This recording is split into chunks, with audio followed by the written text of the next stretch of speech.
Bonjour à toutes et à tous, bienvenue dans cette édition régionale consacrée à l'actualité. On fera un point sur les particules ultra fines qui sont désormais au cœur des recherches pour améliorer la qualité de l'air dans la région.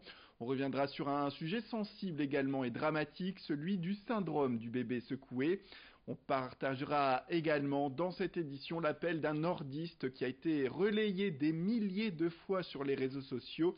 Il cherche ses parents biologiques, nous l'avons rencontré. Premier titre, la qualité de l'air qui est au cœur des préoccupations après les fameuses particules fines dont on parle souvent. Eh bien, depuis 2018, Atmo a implanté dans la région des appareils de mesure des particules ultra fines.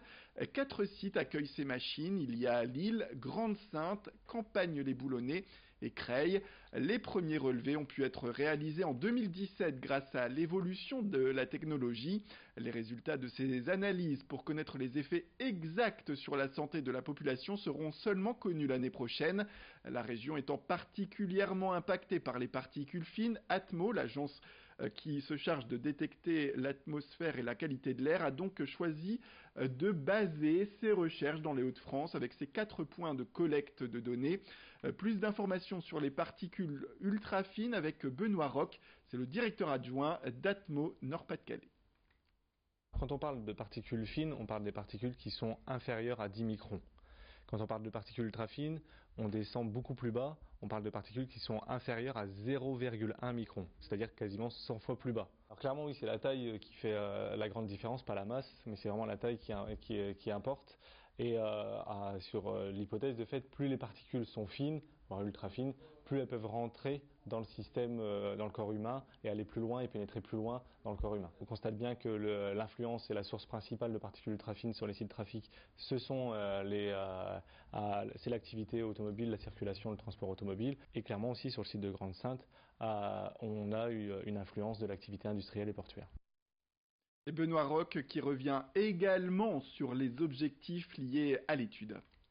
C'est tout l'objectif et aussi notre raison d'être à Atmo, c'est aussi de fournir de l'information et de l'observation à destination du monde de la santé, parce que nous on n'est pas experts en santé, notre objectif c'est de donner de l'information et de l'observation au monde de la santé pour qu'eux puissent travailler sur les corrélations entre nos observations et les impacts sanitaires qu'il pourrait y avoir. Et plus on descend bas en termes de taille, plus on a de chances d'aller loin dans le système, dans le corps humain, et du coup, plus potentiellement, il pourrait y avoir un risque sanitaire à l'exposition à ces particules. Pour autant, aujourd'hui, on n'a pas de seuil, il n'y a pas de réglementation autour des particules ultra fines qui existent.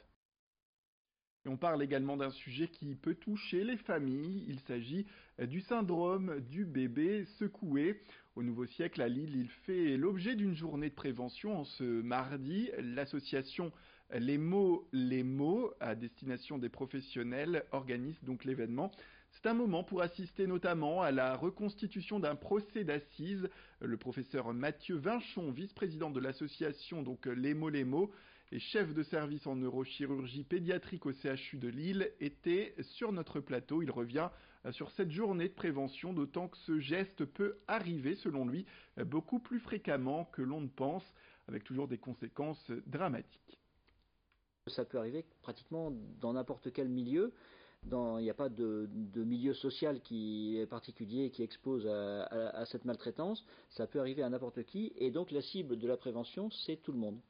C'est pour ça qu'on a mis en place sur le modèle canadien des actions de prévention dans ce qu'ils appellent le crying plan, c'est-à-dire qu'on va en maternité pour rendre visite aux parents qui viennent d'avoir un bébé, pour leur expliquer, voilà, ce bébé, ce nouveau-né qui pleure à peine pour manger, qui est très mignon, d'ici 2-3 mois, il va pleurer de façon beaucoup plus forte, beaucoup plus intolérable, pas forcément avec des raisons évidentes, il pleure parce qu'il s'exprime, et ça, il faut que les parents sachent que ça va arriver, que c'est normal dans l'évolution de l'enfant, mais que ça risque de les déstabiliser complètement et qu'il ne faut surtout pas qu'ils passent à l'acte et arriver à la maltraitance.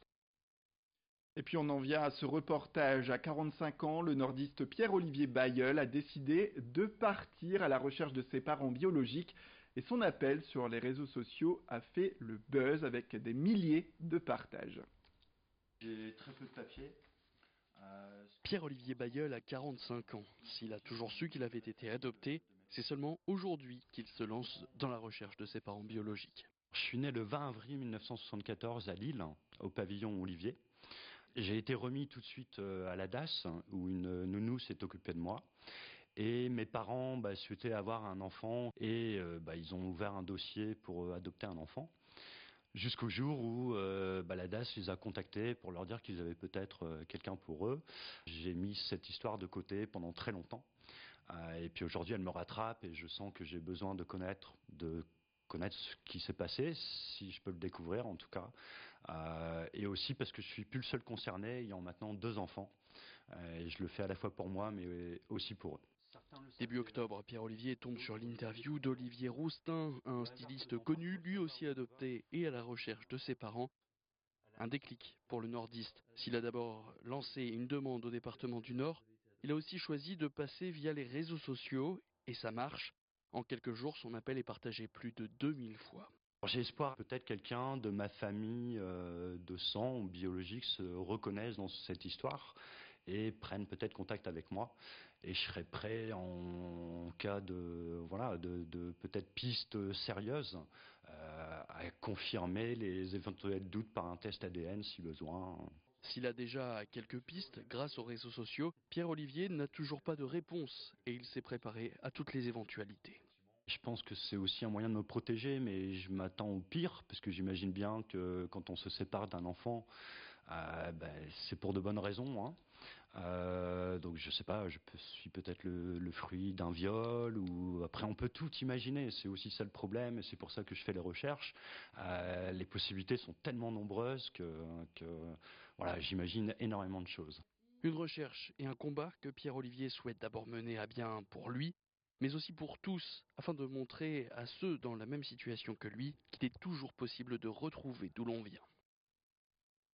Voilà pour ce reportage signé Vincent Vieillard. C'est la fin de cette édition. Merci à toutes et à tous de nous avoir suivis. Restez avec nous, l'information continue, vous le savez, avec un prochain flash au prochain quart d'heure.